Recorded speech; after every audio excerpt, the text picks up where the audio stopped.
Bienvenue à notre webinaire d'aujourd'hui, 21 avril 2021, sur l'intitulé « Confiance, leadership dans les temps de crise » avec moi Ali Armand, directeur de pôle transformation de X Polytechnique XZ Education, Ronan Perrego, qui est ex du GIGN, qui est également président fondateur de Impulsar, et moi-même. Je suis consultante et fondatrice à 6 Solutions et également j'ai le plaisir d'administrer XMP Consult. Nous allons passer 1 heure ensemble pour parler de ces 3 mots qui nous habitent de plus en plus depuis ces derniers temps, notamment le mot crise qui, plus d'une année, fait partie de notre quotidien, mais qui commence à prendre une forme pour arriver vers un monde dont la routine est composée avec des éléments tels que télétravail. Et nous avons pensé avec mes 2 confrères que la confiance fait partie des éléments qui intègrent pleinement le leadership dans ces temps de crise. Nous allons démarrer ce webinaire avec l'intervention de Ali, qui est d'ailleurs auteur d'un livre qui pour moi est un livre de référence sur le leadership, et par la suite Ronan qui va nous parler de ses expériences au sein de GIGN, mais aussi sur sa vision pratique pour la mise en place de la confiance pour les leaders, et moi-même qui va vous parler de l'impact du télétravail sur la confiance et vice-versa. Ali, je t'en prie, c'est à toi. Merci beaucoup. Bonjour tout le monde. J'ai beaucoup de plaisir à faire ce webinaire avec vous. Il y a 3 thématiques et ces 3 thématiques sont à chaque fois des choses extrêmement importantes. Chacune de ces thématiques demande en tant que telle un webinaire tout seul. Donc, on va essayer avec Ronan, qui est aussi un collègue, même si on n'est pas dans le même univers, de vous fournir quelque chose de très concis et précis pour avoir un certain nombre de repères. Juste pour corriger ce qu'il y avait dans les slides, je ne suis pas directeur du pôle transformation, j'ai changé de fonction. Maintenant, je suis sur un pôle qui s'appelle Leadership et Management et j'ai la responsabilité de l'ensemble des programmes dans ce pôle de l'EXED de l'École Polytechnique. Alors, d'habitude, pour ceux qui me connaissent, je ne projette jamais de slides. Dans cet exercice-là, il faut que je projette les slides en même temps. Donc, je vais le faire. Donc, là, mon intervention va porter sur ces thématiques-là. Je vais démarrer immédiatement par une définition de ce que c'est qu'une situation de crise. Et ensuite, je vais dire de quelle manière est-ce qu'on peut gérer ces situations de crise, de quelle manière est-ce qu'on peut se comporter comme un leader dans ces situations de crise. Et ensuite, vous donner quelques éléments sur la nécessité de construire la confiance et de pérenniser ces relations-là au sein des organisations, notamment en situation de crise. Voilà la structure de mon intervention. Et donc, je vais essayer d'être le plus bref et concis possible. Je répondrai à vos questions, si vous en avez, avec un très grand plaisir. C'est quoi une crise? Une crise, c'est un sas de communication entre 2 États. Comme vous le voyez dans le schéma qui est devant vous, quand on est en train de vivre une situation de crise, cela correspond à une rupture brutale, soudaine, dans la fonctionnalité normale et habituelle d'un système. Alors, dans toute situation de crise, vous avez un certain nombre de sentiments qui sont activés, notamment un sentiment de perte de repère. On ne sait pas à quoi s'en tenir. Un sentiment dans lequel on pense d'être dans un trou noir, d'être dans un tunnel dont on ne voit pas le bout, ce qui est un peu schématisé par ce sas de communication entre les 2 états, état 1 et état 2. Et vous voyez, ce n'est pas une ligne droite. Si c'était une ligne droite, on verrait le bout du tunnel et il y aurait moins ce sentiment d'angoisse et avec cette dimension de létalité qu'on éprouve dans les situations de crise. Soyez attentifs, on utilise à tort et à travers un peu le mot crise. Quelqu'un qui n'est pas bien, on dit « Ah, il a fait sa crise ».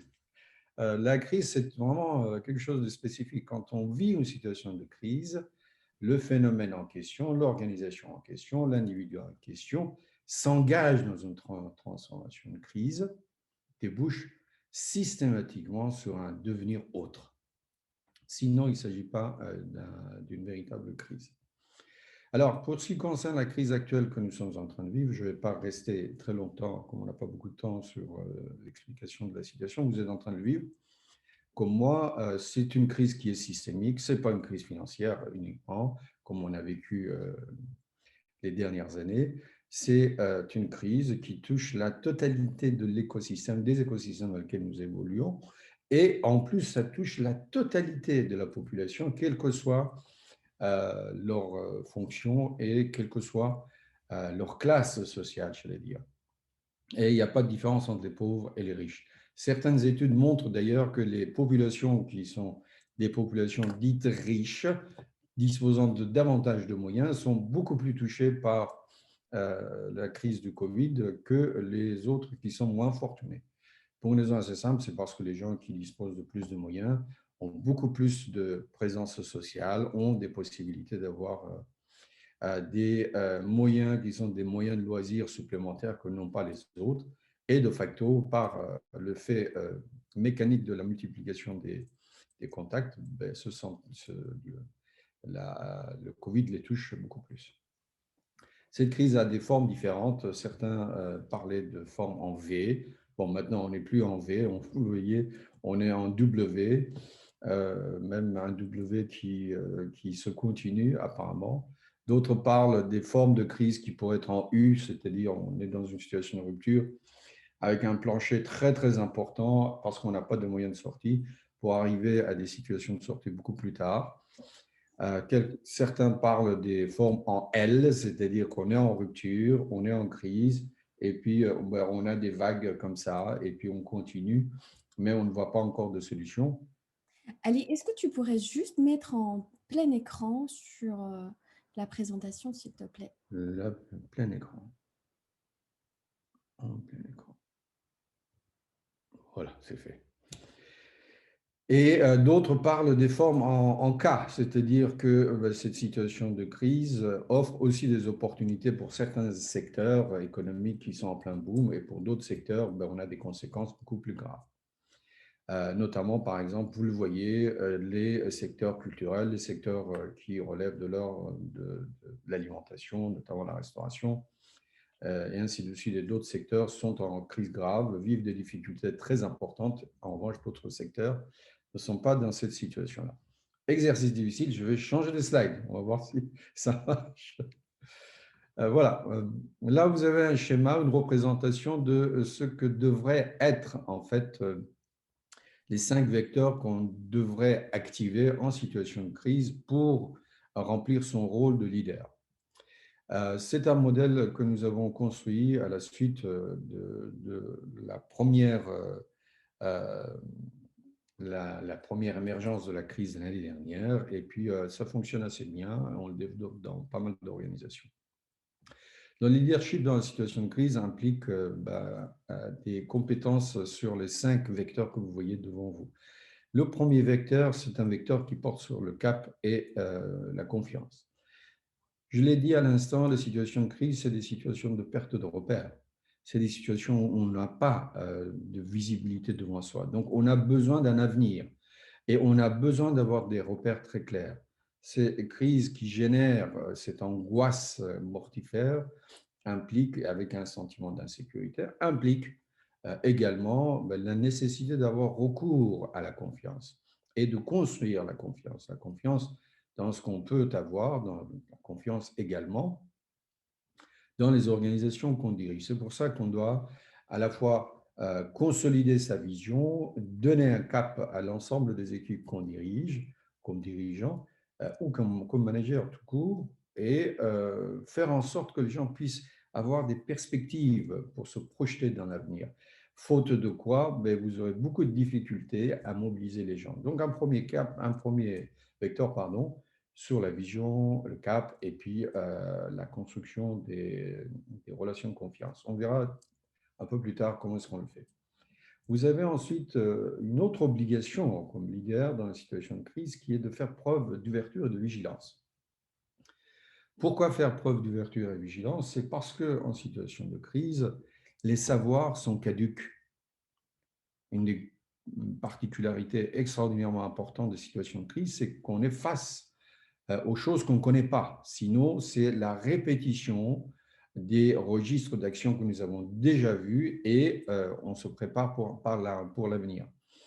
Là, dans ces situations qui sont des situations de véritable crise, on n'a pas de schéma d'action, donc on n'a pas de savoir. Les savoirs sont caducs, les compétences sont caduques, les repères dont on dispose sont caducs. Donc, il faut faire preuve d'ouverture d'esprit, de réceptivité extraordinairement importante, être à l'écoute de l'ensemble des signaux faibles de notre environnement, de façon à reconstruire l'intelligence situationnelle. Et toute cette intelligence peut être transposée dans des logiques où on fait preuve de proactivité et on prépare des plans d'action. C'est sur cette base-là, avec cette ouverture-là, qu'on peut aussi faire preuve de créativité. Et pourquoi la créativité? C'est parce que justement, dans les situations de crise, les solutions antérieures ne marchent pas. Donc, il faut s'ouvrir, il faut imaginer des devenirs autres que nous ne connaissons pas. Et donc, faire preuve d'humilité qu'on verra un peu plus tard dans mes explications. Parce qu'on doit agir sans avoir l'ensemble de données entre les mains et sans savoir vraiment vers quoi on s'oriente. Le troisième vecteur de leadership dans la situation de crise, c'est, est-ce que vous voyez, c'est la nécessité absolue de faire preuve de proximité, d'humanité. Dans la crise que nous sommes en train de vivre, beaucoup d'organisations et des patrons d'industrie ont fait preuve des capacités de bienveillance extraordinaires. Quand on parle de proximité et d'humanité, cela se transforme et cela se traduit, par la bienveillance, par le désintéressement, par la capacité à mettre ces ressources au service de tous, parce qu'on est tous touchés par la crise. Je parlais des capitaines d'industrie tout à l'heure, vous avez vu, j'ai en mémoire quelques exemples. Le patron de Valeo qui a mis ses équipes gratuitement à disposition d'Air Liquide pour pouvoir construire des respirateurs, parce qu'Air Liquide était le plus grand et toujours le plus grand constructeur de respirateurs en France. Et vous avez eu le patron du groupe Accor qui a mis à disposition gratuitement ces établissements hôteliers pour les populations qui étaient en première ligne et qui avaient en charge, alors que nous étions totalement confinés, eux, ils étaient sur le terrain, et ils avaient en charge de combattre le Covid. Quand on parle de cela de manière générale, on peut imaginer les mêmes choses au sein des équipes. Les équipes sont fragilisées en situation de crise. Les équipes sont insécurisées. Et donc, pour un dirigeant, pour un manager, pour un leader, il est absolument indispensable de faire preuve de proximité en étant disponible et accessible. Et de faire preuve d'humanité en étant proche de ses collaborateurs, en étant à l'écoute de leurs émotions et en accompagnant ces émotions, puisque la crise fait en sorte que ces émotions sont exacerbées et peuvent se manifester de manière parfois déchirante. Une autre particularité des situations de crise, c'est la nécessité d'agir. Il y a un sentiment d'urgence, vous voyez, qui est là. Il faut avoir des capacités qui sont des capacités de résolution de problèmes et de prise de décision. Et pour ce faire, on peut construire de l'intelligence collective. Non seulement on peut, on doit construire de l'intelligence collective. Quand je parle de l'intelligence collective, pour un dirigeant, pour un manager, pour un leader, cela se traduit évidemment par le retour vers ses propres équipes, mais aussi les experts, mais aussi l'ensemble des parties prenantes internes et externes. Toute personne, toute entité qui peut fournir des informations peut m'aider à prendre des décisions. Et ces décisions devraient être des décisions qu'on appelle humbles. Pourquoi humble? Parce qu'encore une fois, dans une situation de crise, on n'a pas de données précises, on ne peut pas prendre des décisions qui sont irréversibles. La démarche, c'est ce qu'on appelle Humble Decision Making Process, processus de prise de décision fondé sur l'humilité.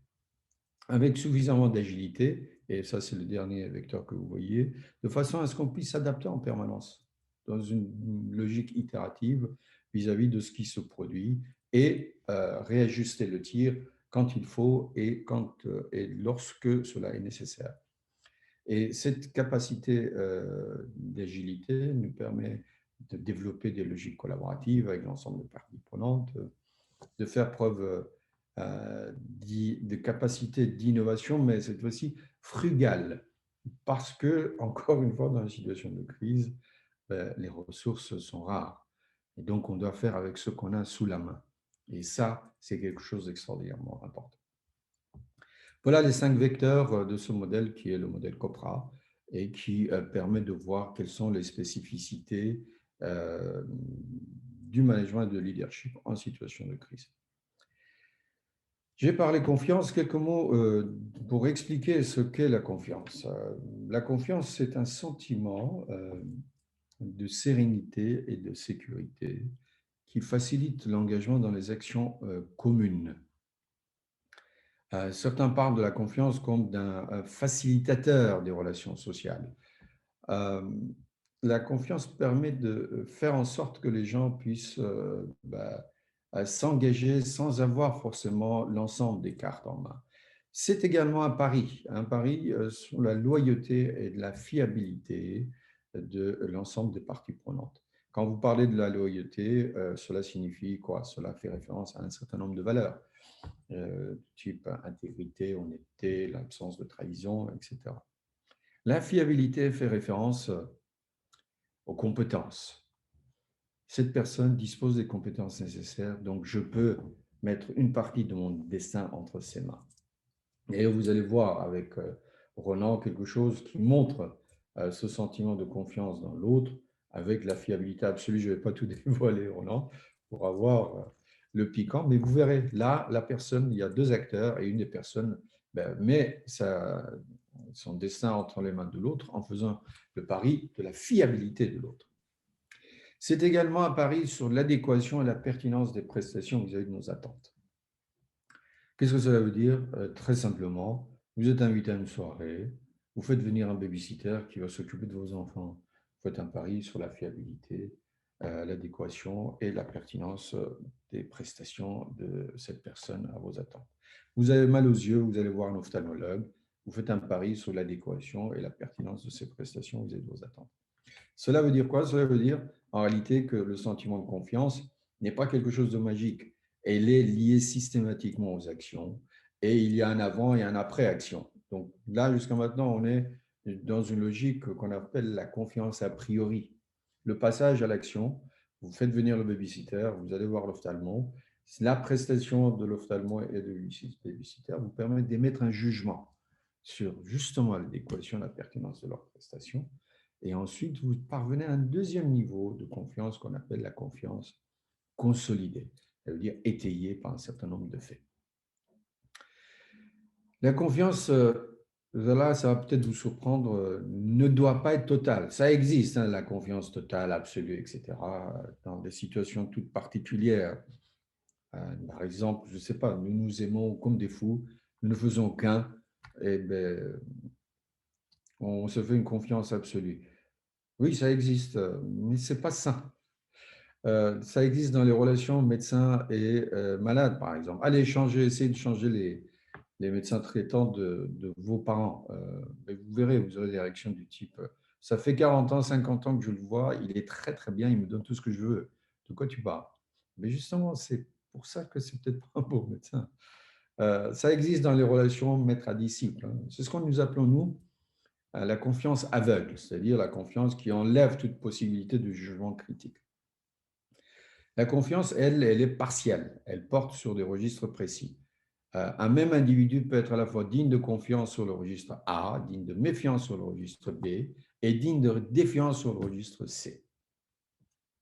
Moi, par exemple, vous pouvez me faire confiance et j'ai une petite angoisse dans ma tête sans arrêt pour dire est-ce qu'elle va me couper au Sahara ou pas. Mais vous pouvez me faire aveuglément confiance pour vous parler pendant 48 heures sans jamais regarder une note. En revanche, si vous voulez développer vos affaires et avoir des activités commerciales, il faut vous défier de moi. Pire commercial que moi, on meurt, ce n'est pas possible. Vous voyez, c'est le même individu. Je peux lui faire entièrement confiance sur le registre A et pas du tout sur le registre B. La même chose est vraie pour une organisation. Vous pouvez faire confiance à tel produit de cette organisation ou cette entreprise et vous défier de tel autre produit de la même entreprise. Donc, je vous invite à avoir un regard très pragmatique vis-à-vis de la confiance et ne pas être dans les logiques qui sont des logiques totalisantes. Alors, il y a différentes formes de confiance. Et on a essayé de se départager avec Ronan pour ne pas être sur les terrains et qu'il n'y ait pas des terrains semblables et de chevauchement. Donc, je vais vous parler, moi, uniquement de la confiance organisationnelle. La confiance organisationnelle, nous l'avons modélisée et je l'ai amenée sur 6 axes pour faire rapide. Euh, j'ai un souci permanent qui est de dire la personne part demain chez elle, elle veut quoi? Et elle rentre dans ses bureaux, ben, elle veut construire la confiance sur quoi? Elle doit agir sur le plan organisationnel. Hein. Je n'entre pas sur les problématiques personnelles, puisque Ronan va en parler. Là, je reste sur l'écosystème que le manager doit diriger. Il y a 6 vecteurs sur lesquels il peut agir. Vous les voyez dans ce modèle qui est une équation et qui permet de produire ce qu'on appelle un quotient de la confiance organisationnelle, dont nous nous servons pas mal dans nos accompagnements des CODIR et des COMEX, mais également des équipes, et on s'en sert également dans nos certifications sur la transformation des organisations et dans nos formations sur le leadership dans un environnement complexe. C'est un modèle qui permet de dire, voilà le 6 vecteurs sur lesquels vous pouvez agir concrètement et vous pouvez même mettre en place des enquêtes tous les 6 mois pour voir où ce qu'on en est. Le premier vecteur, c'est le cadre. Une organisation dans laquelle il n'y a pas de cadre n'inspire pas confiance. Par le cadre, il faut entendre quoi? Il faut entendre les repères, les normes, la définition des rôles, de qui fait quoi, comment, de quelle manière, etc. Le deuxième vecteur, c'est les objectifs. Une organisation dans laquelle les objectifs ne sont pas clairs n'inspire pas confiance. Êtes-vous prêt à vous engager dans une organisation dans laquelle le patron ou le manager ne vous donne pas des objectifs très précis? D'ailleurs, entre parenthèses, c'est une des particularités des managers dits pervers. Hein. C'est être dans une logique de flou et donc pas d'objectifs très clairs. Comme ça, ils ont tout le temps la main sur vous. Troisième particularité, troisième vecteur sur lequel on peut agir dans les organisations, c'est la reconnaissance. Une organisation dans laquelle il n'y a pas de reconnaissance n'inspire pas confiance. Et derrière la reconnaissance, vous avez 3 ou 4 modalités différentes. Hein. Il y a évidemment la première chose à laquelle nous pensons, c'est la reconnaissance financière. Désolé, c'est mon chat qui miaule si vous entendez des miaulements. Donc, Il confirme ce que tu dis, Ali. pardon? Il est en train de confirmer ce que tu dis. Oui, oui. Donc, le premier vecteur, évidemment, c'est la reconnaissance financière auquel on pense. Mais sachez qu'une étude en France qui date un peu maintenant, c'est 2014, montre que le facteur financier, c'est le 23e facteur à l'origine du désengagement des collaborateurs en France, dans toutes les entreprises et dans tous secteurs confondus. Le premier vecteur du désengagement des collaborateurs, c'est le manque de reconnaissance et pas du tout la reconnaissance financière. Une autre façon de voir la reconnaissance, c'est la reconnaissance symbolique au sein des organisations. Est-ce que je m'approprie le résultat de ce que le collaborateur a fait ou bien est-ce que je fais en sorte que lui-même soit reconnu pour les résultats qu'il a accomplis? Le troisième vecteur pour parler de la reconnaissance, c'est la prise en compte des trouvailles, des capacités d'ingéniosité, des solutions, des raccourcis que les gens mettent en place tous les jours et qui leur permettent de réaliser des objectifs ben, en évitant de respecter les procédures normales et prescrites. Donc, ils déploient des univers d'ingéniosité pour trouver des solutions concrètes qui nous permettent de parvenir à nos résultats, à nos objectifs très rapidement, même beaucoup plus rapidement de ce qu'on avait imaginé. Est-ce qu'on les prend en considération? Est-ce qu'on les intègre? Quatrième registre de la reconnaissance, cette fois-ci, c'est tout ce qui relève évidemment au respect de la logique du respect, mais aussi les capacités d'écoute de l'autre. Je te reconnais et j'entends ce que tu es en train de me dire. Notamment, imaginez dans vos relations avec vos clients, est-ce que vous êtes vraiment dans une logique de reconnaissance de ce qu'ils ont à vous dire ou bien dans une logique de prestation où on améliore, on emballe en quelque sorte, en faisant semblant d'être à l'écoute, mais en étant focalisé sur ses propres messages et ses propres recommandations. Voilà ce qu'il y a derrière la reconnaissance. Donc, une organisation dans laquelle il y a de la reconnaissance, bien évidemment, génère de la confiance. Le quatrième vecteur que vous voyez ici, c'est la délibération. La délibération signifie quoi? Signifie qu'à chaque fois que je dois prendre une décision, à chaque fois que cela est possible, je mets en place des espaces qui sont des espaces d'intelligence collective où on délibère ensemble avec mes équipes, avec l'ensemble des parties prenantes. On analyse les choses ensemble et on prend des décisions. Les expériences montrent que plus vous impliquez les gens, plus vous les engagez, vous les faites participer dans les processus de prise de décision, plus ils vous font confiance et plus ils s'engagent. Dans la partie inférieure de l'équation, dans le dénominateur, on appelle ça, en bas de l'équation, vous avez deux vecteurs qui sont très fortement générateurs de la méfiance, voire de la défiance. Évidemment, le premier vecteur, c'est le manque de vision. Une organisation qui n'a pas de vision n'inspire pas confiance, tout simplement. Et je ne vais pas m'étaler dessus puisque j'en ai parlé tout à l'heure en vous parlant de CAP. Mais si ça vous intéresse, rien ne vous empêche d'entrer en contact avec moi ou avec Sarah pour qu'on vous donne plus d'informations. Le dernier vecteur qui est extrêmement important, c'est ce que j'appelle moi le facteur H, c'est mettre l'hippopotame sur la table. Et c'est quoi l'hippo? En fait, c'est l'idée de dire que dans toutes les organisations, vous avez toujours des choses très compliquées. Vous avez des trucs pas dissibles, qui sont cachés sous la table. Et tout le monde sait que le truc est sous la table. Et tout le monde fait semblant que le truc n'existe pas. Du style, est-ce qu'il y a une réorganisation en cours? Et vous regardez, vous dites non, pas du tout. Pourquoi? Parce qu'on vous a dit de ne rien dire.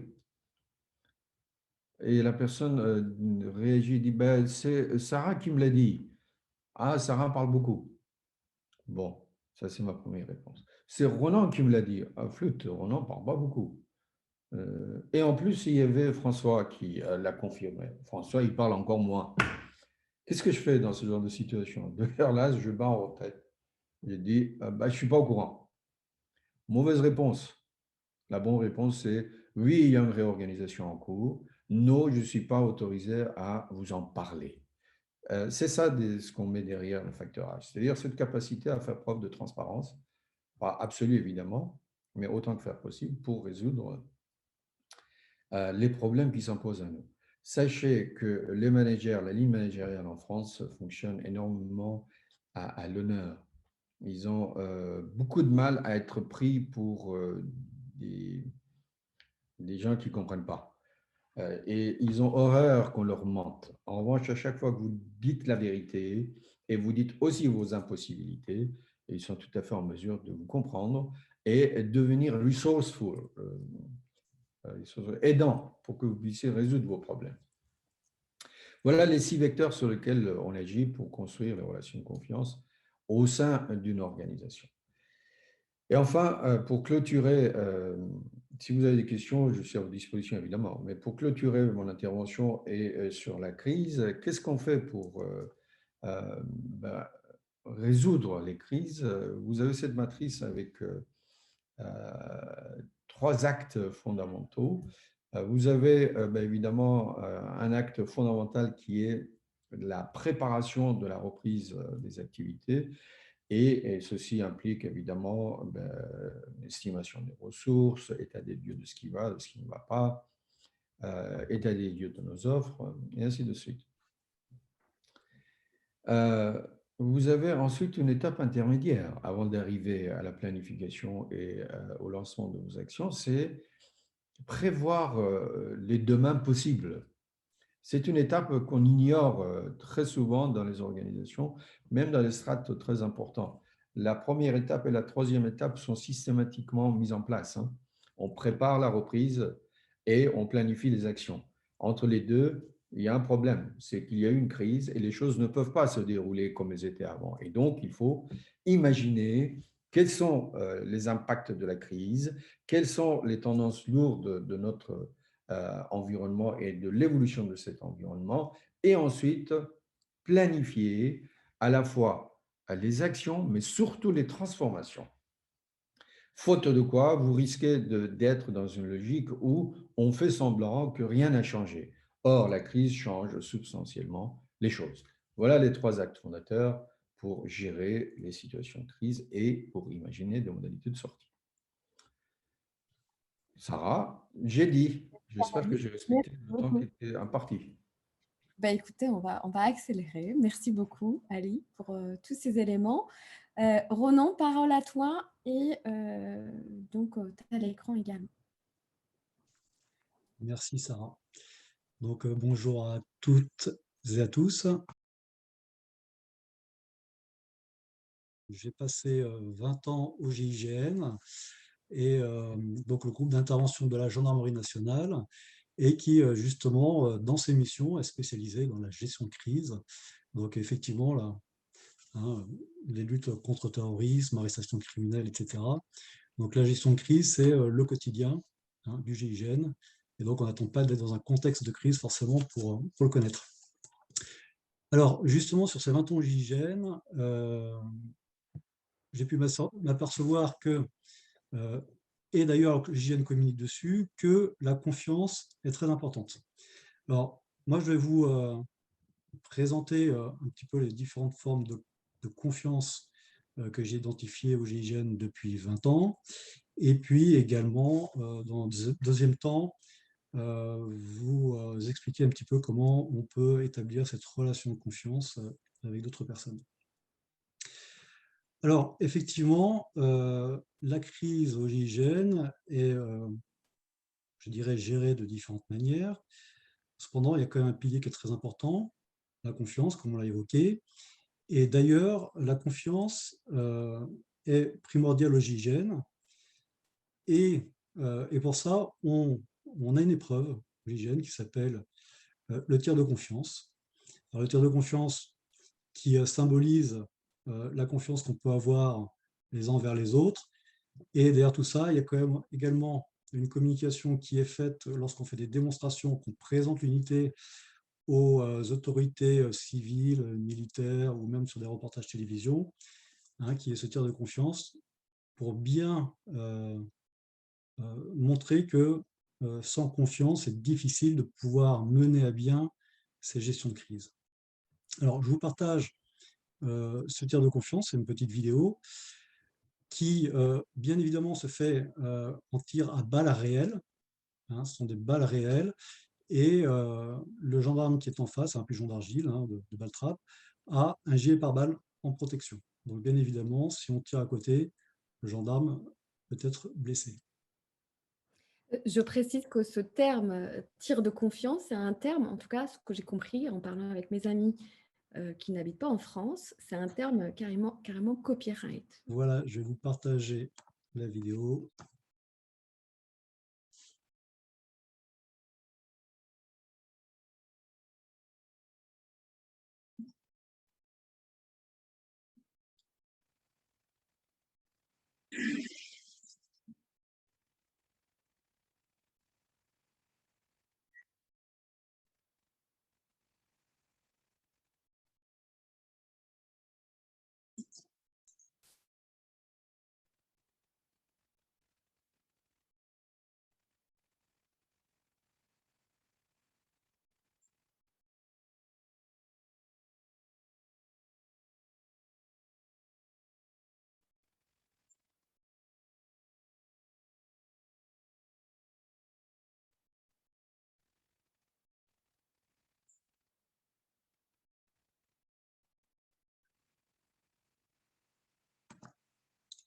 Voilà. Alors, effectivement, quand on voit cette vidéo, on se dit que dans le monde de l'entreprise, on ne va pas jusque-là, jusqu'à risquer sa vie quand on fait confiance aux uns les autres. Mais ça permet, malgré tout, quand même de relativiser la confiance qu'on accorde, qu'on s'accorde chacun, qu'on accorde en général. Et quand on voit jusqu'où on peut accorder la confiance au GIGN, donc jusqu'à une blessure grave, voire la mort, hein, puisque la tête n'est pas protégée, on peut se dire, est-ce que moi, au quotidien, je ne pourrais pas pousser un petit peu plus loin la confiance que j'accorde? Donc déjà, on peut se poser la question, est-ce que je ne peux pas aller un peu plus loin dans la confiance? Sachant que la confiance, comme je vous l'ai dit, chez nous, c'est quand même gage de performance derrière. Hein, il y a quand même un lien entre la confiance et la performance derrière. Donc déjà, première chose, moi en tant que leader, ou même en tant que collaborateur, ou peu importe, est-ce que je ne pourrais pas mettre un petit peu plus loin ma barre, ma ligne rouge de la confiance? C'est la première chose. Ensuite, bah effectivement, le GIGN, comment est-ce qu'il a fait, ou les gens du GIGN, comment est-ce qu'ils ont fait pour aller aussi loin dans la confiance? Vous voyez derrière moi hein, une image, hein, c'est un entraînement simple GIGN, avec l'hélicoptère, le câble et les gendarmes qui sont attachés. Hein, c'est une image toute simple, d'un jour, je dirais, comme un autre d'entraînement. Malgré tout, il faut avoir quand même une certaine confiance pour pouvoir se faire trimballer au bout d'une corde, hein, derrière un hélicoptère qui va assez loin. Et là, on va voir que sur cette simple image, on peut définir les différents types de confiance que j'ai pu identifier sur ces 20 ans de GIGN. Et je vous partage la slide.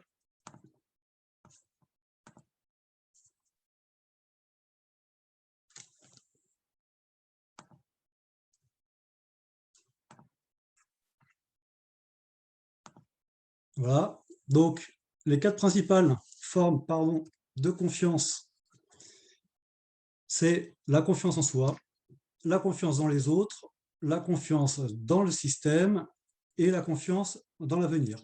Alors, je vais développer chacune de ces confiances, à savoir que pour la confiance en soi, ce qui est quand même important, primordial, et c'est ce qu'on fait pour tous les gendarmes du GIGN que l'on recrute, on apprend déjà à se connaître soi-même.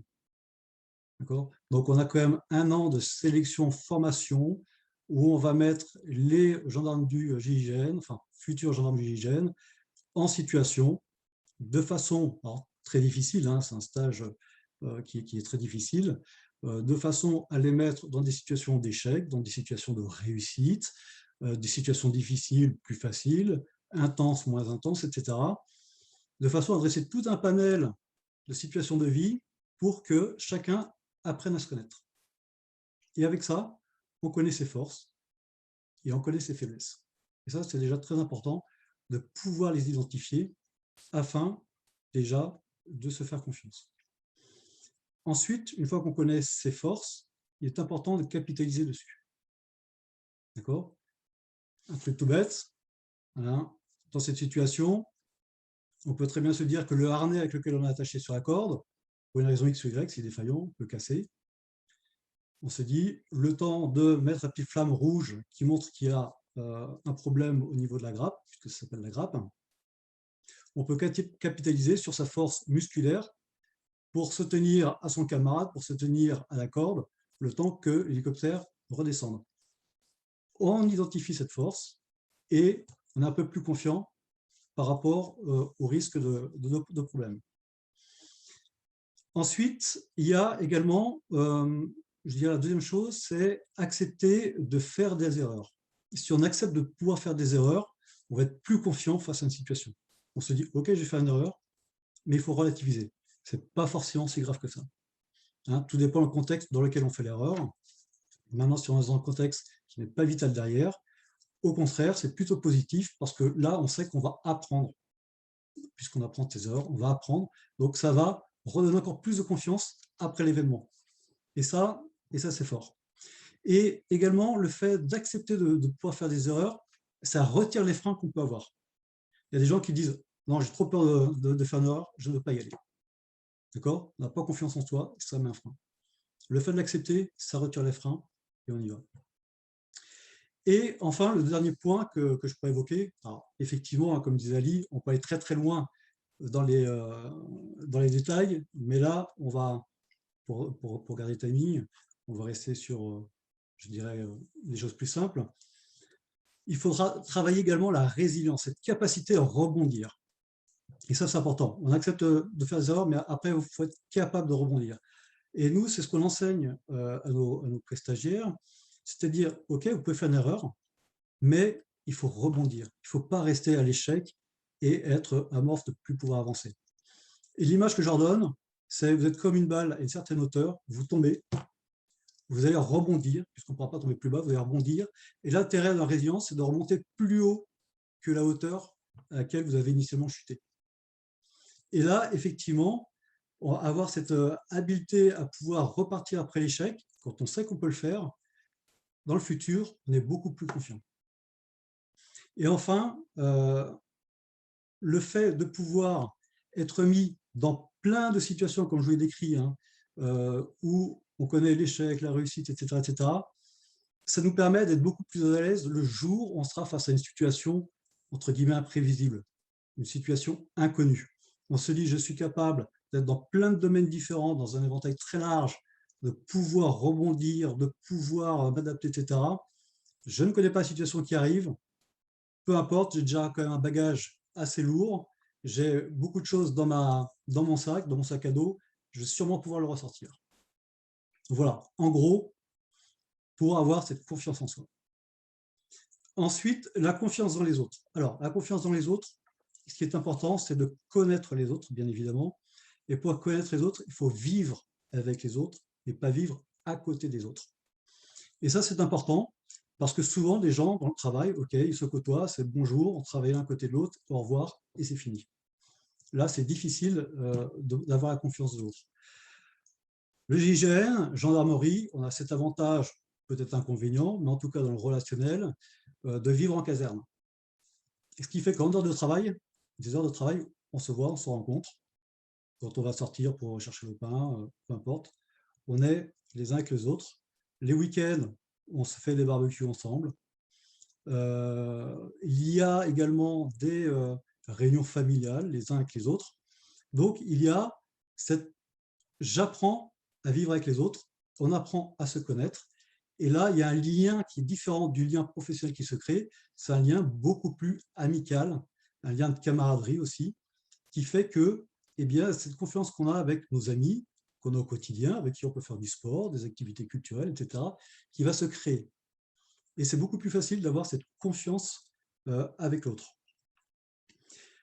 Ensuite, ce qu'avait déjà dit tout à l'heure Ali, ce qui est important, c'est également connaître les compétences de l'autre. L'exemple tout simple, tout à l'heure, le tiers de confiance. On fait confiance à un gendarme du GIGN parce qu'il a cette compétence, puisque si on ne sait pas faire le tiers de confiance, de toute façon, on ne rentre pas au GIGN. Donc, on peut faire confiance à un gendarme du GIGN sur un tiers de confiance. Maintenant, avec une autre catégorie de personnes, sauf citer forcément la gendarmerie, est-ce qu'on aura forcément confiance dans ce tiers-là? Pas forcément. D'accord? Donc, la compétence est importante et ça permet également de faire un choix éclairé. On sait que l'autre est compétent, donc je vais pouvoir me fier à l'autre et me laisser, entre guillemets, entre les mains de l'autre. Là, en plus, c'est au sens figuré, entre les mains de l'autre, un tiers de confiance, puisqu'il a l'arme dans la main. Le troisième point que j'avais évoqué, je peux vous remettre la slide pour que on se souvienne, donc, c'est la confiance dans le système. Alors, confiance dans le système, ça évoque tout ce qui peut être les process. Alors, nous, au GIGN, ce sera les process du GIGN sur la gestion de crise avec la tactique qu'on peut avoir, donc tous les process GIGN sur une gestion de crise. Maintenant, dans l'entreprise, idem, il y a des process, il y a des façons de faire, il y a une culture d'entreprise, etc. Et il faut que ces process, ces cultures d'entreprise, que le collaborateur ait confiance, et deux, en tant que leader, on s'assure que ça fasse confiance également à ceux qui travaillent dans l'entreprise. D'accord? Donc ça doit faire partie intégrante également d'un des piliers de confiance, c'est process de l'entreprise. Ensuite, dans les process, on peut mettre aussi tout ce qui est matériel, outils, etc. On imagine bien, en ce moment, en plus, on est en pleine période de virus.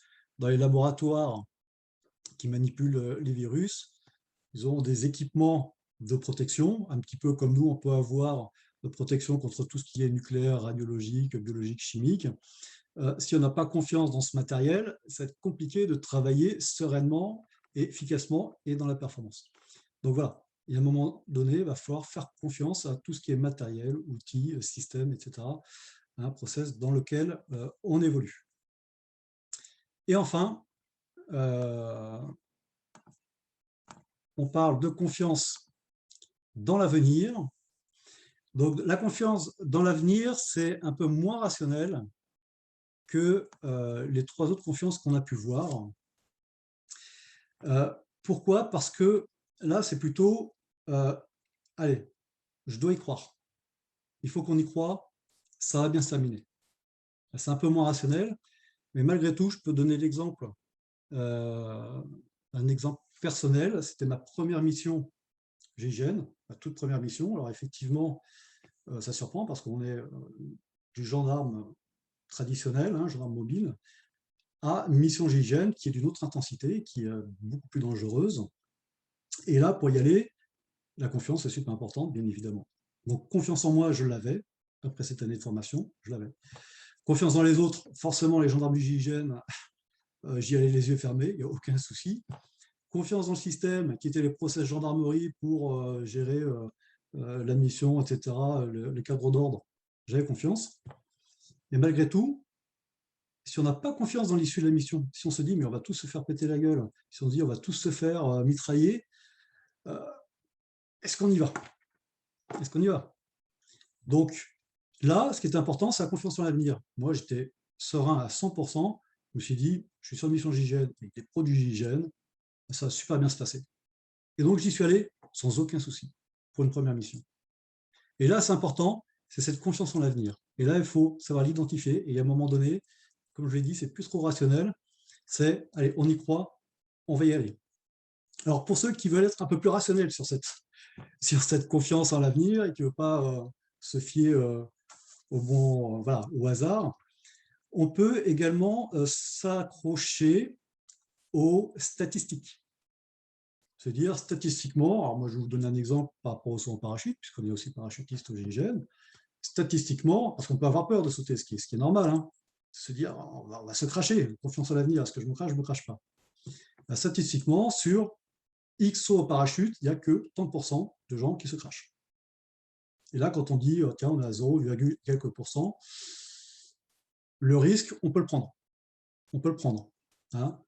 Côté un peu cartésien, pareil, soit parachute, mais si je m'endors, il y a une sécurité qui fait qu'à une certaine altitude, si on n'actionne pas l'ouverture du parachute, il s'ouvre tout seul.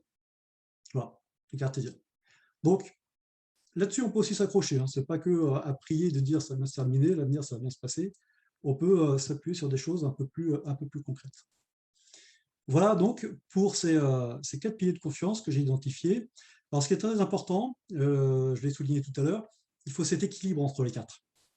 Comme je disais, si j'ai 3 premiers, confiance en moi, confiance dans les autres, confiance dans le système, et si je n'ai pas confiance dans l'avenir, ça va être compliqué de s'engager. Donc, ce qui est important, c'est, dans un premier temps, identifier, dans la confiance dans laquelle on est, à quelle hauteur on est, à quel niveau on est pour chaque levier.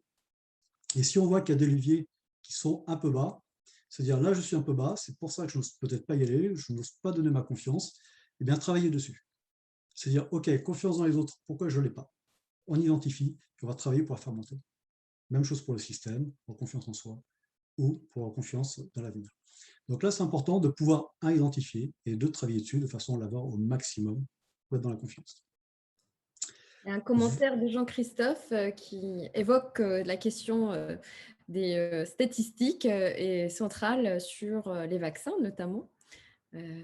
Alors après, ça devient un peu un cercle vicieux ou vertueux où on dit il n'y a pas de statistiques ou pas assez, vaccin étant nouveau, finalement je fais confiance à quoi?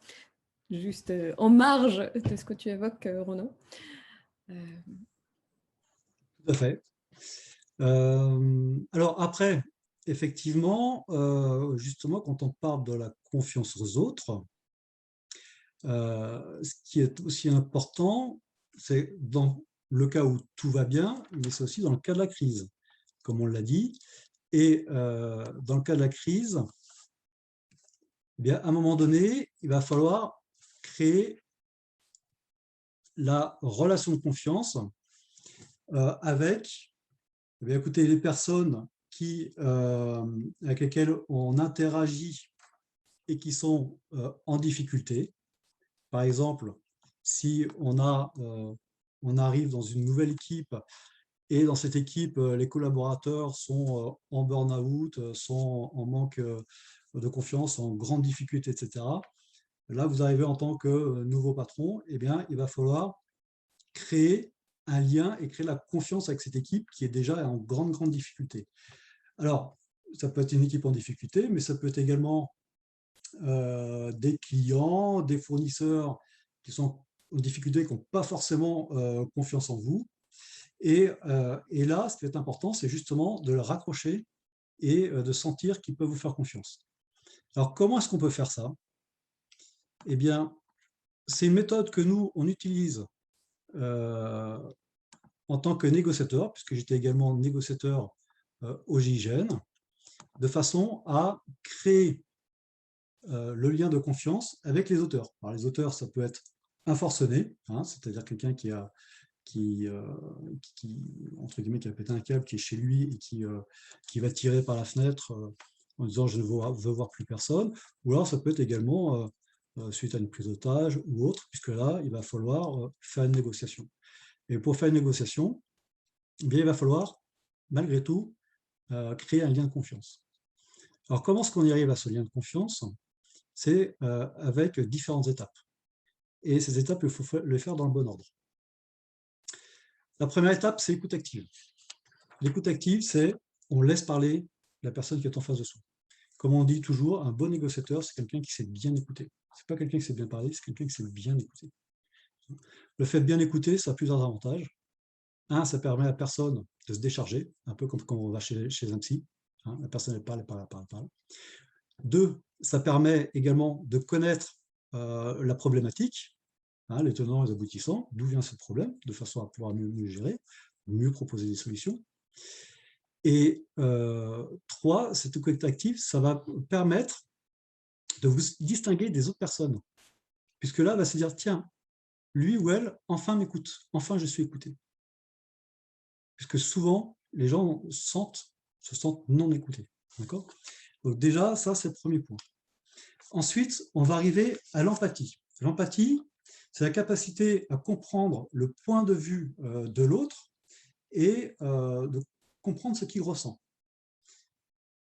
À partir du moment où on est dans cette empathie, la personne va voir que vous comprenez sa problématique et va être plus encline à aller un petit peu plus loin, justement, avec vous. Et on va arriver au rapport. Donc le rapport, c'est-à-dire que là, ça y est, il y a un dialogue, un véritable dialogue qui s'installe entre vous et la personne ou le groupe qui est en face. Et on va pouvoir commencer à penser, après un certain temps, à s'engager les uns les autres, à avoir une espèce de contrat, un contrat moral, un engagement. Et on arrivera à la confiance. Et une fois qu'on a la confiance, là, effectivement, on va pouvoir sceller cet engagement qu'on a les uns avec les autres. Voilà. Donc ça, non. oui. Il y a deux remarques, et tout en précisant qu'il nous reste 2 minutes pour clôturer le webinaire. Je me suis permise d'envoyer un sondage, le lien vers un sondage avec une seule question simple pour justement lier la question de confiance avec la situation de télétravail qui était la troisième partie de ce webinaire que nous n'allons pas pouvoir aborder à cause du temps, mais peut-être pour une deuxième édition. Eh bien, il y a la remarque justement que je trouve très pertinente de Sonia qui dit la confiance en soi, bon, aussi liée aux expériences positives de la vie telle qu'elle soit, mais aussi vécue dans le milieu professionnel et peu pratiquée. Et ça me fait penser à ce que tu évoques, Ronan, ce vécu qu'on a, par exemple, ayant l'environnement de caserne comme un lieu où on va au-delà des contextes d'émission, qui fait que on connaît davantage ses collaborateurs et on cultive plus cette identité de camaraderie. Eh bien, le sujet est intéressant pour savoir comment concrètement on cultive ça, comment on arrive à creuser plus ces expériences positives, ces vécus en équipe. Et aussi, une autre remarque, cette fois de Philippe, qui dit « Il me semble que la confiance se développe beaucoup lors de l'entraînement, évidemment, pratique. » Et donc, voilà, ça va dans le même sens. Alors, ce qui est important, effectivement, si on a l'occasion, l'entreprise dans laquelle on est, de pouvoir justement avoir plein d'expériences professionnelles qui fait qu'on crée une cohésion, c'est très bien. Si on n'est pas dans les conditions propices pour ça, effectivement, après, il faut savoir pouvoir peut-être amener les équipes à travailler ensemble dans un contexte différent, hein, comme les team building, etc., hein, de façon à ce qu'il y ait des vrais liens qui se créent en dehors de l'entreprise et découvrir de nouvelles expériences et sortir peut-être aussi du cadre de l'entreprise et de ses compétences techniques pour pouvoir travailler un peu plus au comportemental pour réussir ensemble à trouver des solutions. Exactement. Et les idées de Jean-Christophe, comme d'habitude, extrêmement pratiques et originales, c'est les sorties du week-end pour marcher avec son équipe qui a eu l'habitude d'organiser, que je trouve aussi pertinent. Ces moments de machine à café qui sont des rituels à la fois banals, mais surtout essentiels pour partager simplement un moment de être avec d'autres. Ça reste les occasions importantes, mais qui sont aujourd'hui assez compliquées à mettre en pratique avec cette question de distanciation des lieux de travail et lieux de partage du temps professionnel. Mais ça sera avec plaisir d'organiser la suite de ce webinaire pour aller un peu plus concrètement sur le terrain du quotidien des managers et de leurs équipes qui travaillent à distance ou qui travaillent en présentiel, mais avec des équipes qui sont en mode hybride, certains en présentiel et certains à distanciel. Je remercie Ali, je remercie Ronan, je remercie les participants, leurs commentaires, ceux qui ont pu participer sur le petit sondage sur LinkedIn. Le replay sera diffusé aussitôt que demain. Et n'hésitez pas à laisser vos commentaires sur le post de LinkedIn pour qu'on sache si cela vous a plu ou si on peut s'améliorer pour la prochaine édition. Il y a beaucoup de choses à dire, effectivement, sur la dimension télétravail et les tendances lourdes qu'on voit aujourd'hui. Juste une anecdote pour clôturer. Un des dirigeants avec lequel nous travaillions dans un parcours de formation, dans une de nos classes webinaires, nous a fait part de ceci. Il a dit « J'ai perdu 30% de mon temps depuis 15 ans ». On a dit « Pourquoi ?» Il a dit « Parce que je faisais du contrôle. Avec le confinement, j'ai compris que je pouvais faire confiance aux équipes et qu'ils étaient dignes de confiance et qu'ils étaient capables de faire très bien les choses. Et j'aurais pu capitaliser davantage en utilisant ces 30% de mon temps depuis plusieurs années en faisant autre chose. » Au plaisir de vous revoir pour un autre webinaire peut-être. Avec plaisir. Merci. Merci, au plaisir de vous revoir. Merci. Bonne soirée.